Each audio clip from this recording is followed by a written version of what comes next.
can kind of put anyone in jail if you know what to do. How? You set them up. Does the Bureau practice entrapment a lot? And we get really close. We call it a nudge. A nudge. A nudge. Sometimes you just gotta give them a quick little, just to see what happens. Sometimes you light the fuse and just wait for it to follow.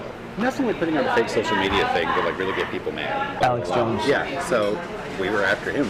You are? We did what we wanted. Which was what? Took his money away, chopped his legs off. Gavin O'Blennis is a contracting officer at the CIA. O'Blennis worked for the FBI in 2021 and 2022 in the San Diego office, moved on to Homeland Security where he conducted asylum interviews at the southern border, and now works for the CIA managing multi-million-dollar contracts across government agencies and private sector vendors. I work for, how do I put this without, I'm not supposed to tell people kind of job. If I say intelligence, what do you think? CIA? Yep. Oh, you work for the CIA? I do. That's incredible. I'm a contracting officer. That's amazing. So I deal a lot with like different agencies.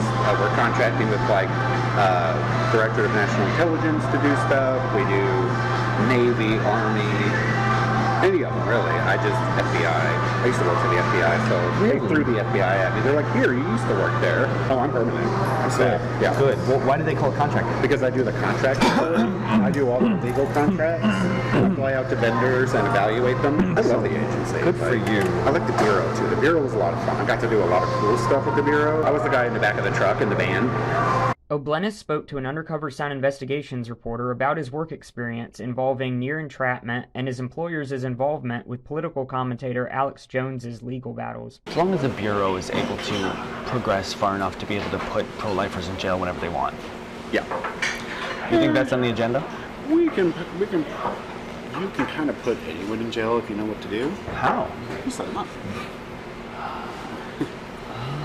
You create the situation to where they have no choice but to act on their impulse. And once they act on that impulse, then we call that entrapment. It's a fine line. Does the Bureau practice entrapment a lot? And we get really close. Not officially. No. We get as close as we can. We get as close as we can to it without doing it. So they can entrap some of these pro-lifers into doing things that they don't... Depending, yeah. We call it a nudge. A nudge. A nudge. Sometimes you just gotta give them a quick little, just to see what happens, right? And how does that happen?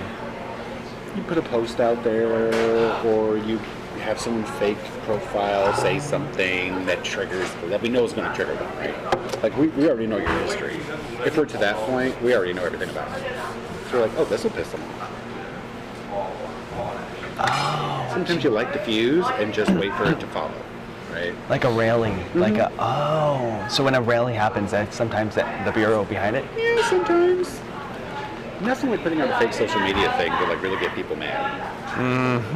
Post fake news. Yeah, sometimes it's not fake.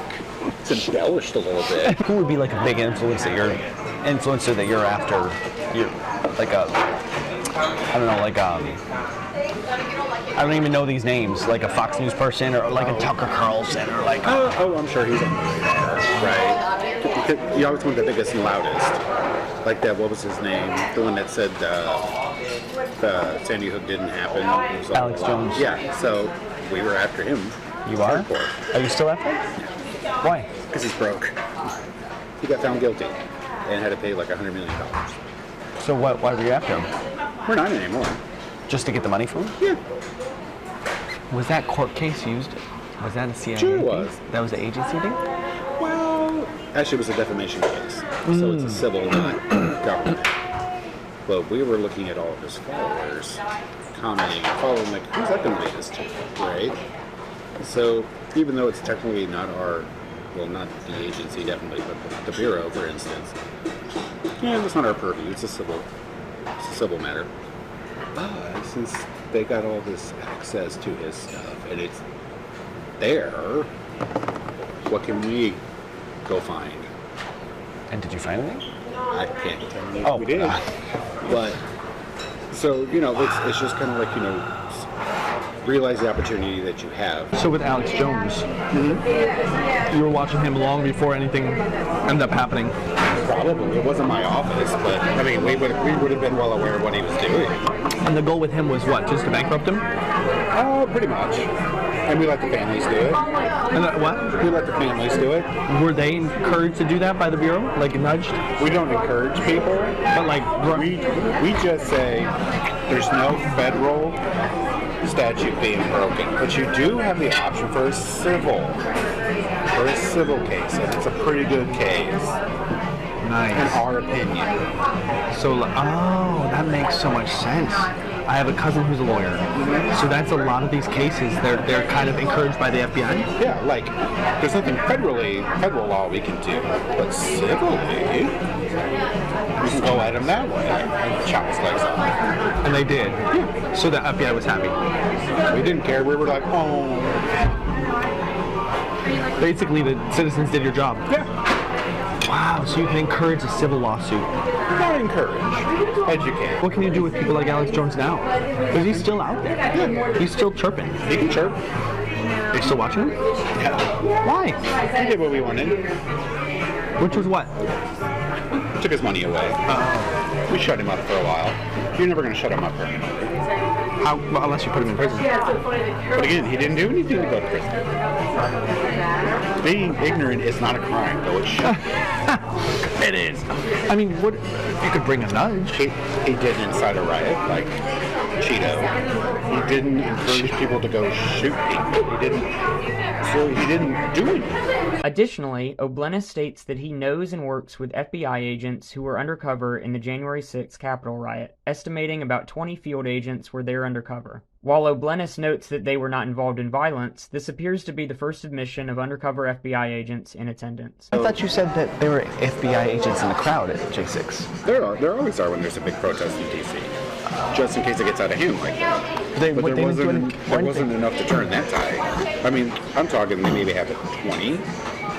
You needed 1,000 to get rid of that crowd. So they had like, that was just 20? Yeah, just to go through and observe and see what they could hear, that kind of thing. Wow. Yeah, definitely. They needed 1,000 at least. Well, Wow. see, that's also Capitol Police jurisdiction. They're in charge. So the Why FBI, they didn't have more on hand, I don't know. the Bureau didn't really want people knowing that they were in the crowd. Mm-hmm. Because that would be overstepping their A bounds. little bit. Do people know that? Why? Did people know that the Bureau was in the crowd? Nope, and probably never will. You know agents that were there? Mm-hmm. Really? Yeah, the agency knew.